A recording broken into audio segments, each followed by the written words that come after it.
जात बाड़ा पुलिस के बहालिए कि पियऊ जात बाड़ा पुलिस के बहालिए तो कुछों ले ले अइहा कुछों ले ले अइहा ललकी रुमालिए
ललकी रुमलिए में पति कहते कि जब रास्ता में जाई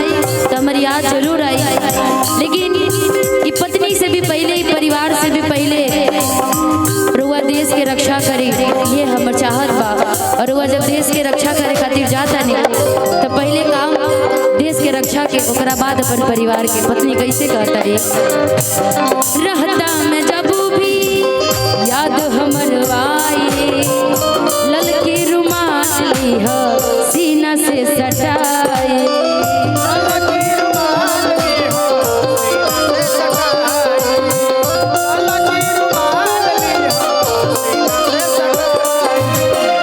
अच्छा सीआरपीएफ के असिस्टेंट कमांडो, क्या बात है, दोनों आदमी सीपीए तो मान ली कि राउत पत्नी है रुआ से कहता रे, रहता मैं जब भी याद हमर आई ललकी रुमाल लीहा सीना से सटाई,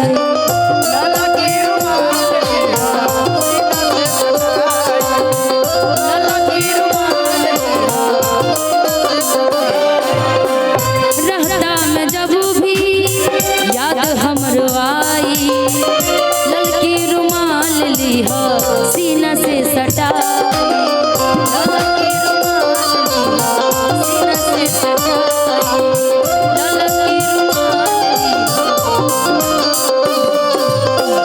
किसैया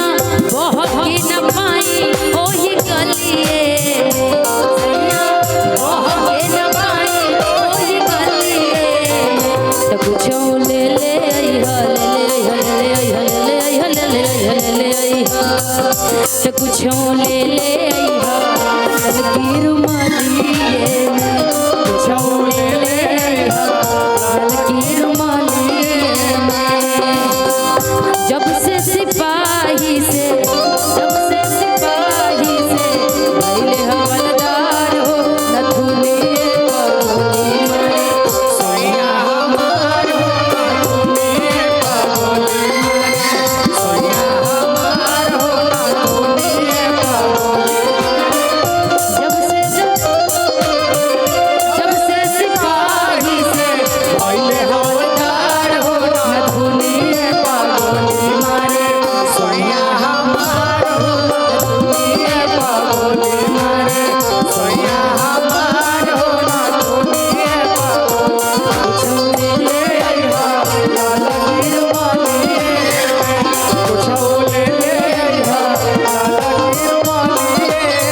कुछो ले ले अइहा ले ले अइहा ले ले अइहा ले ले अइहा ले ले अइहा ले ले अइहा कुछो ले ले अइहा ललकी रुमालिए कुछो ले ले अइहा ललकी रुमालिए कुछो ले ले अइहा ललकी रुमालिए कुछो ले ले अइहा ललकी रुमालिए कुछो ले ले अइहा ललकी रुमालिए कुछो ले ले अइहा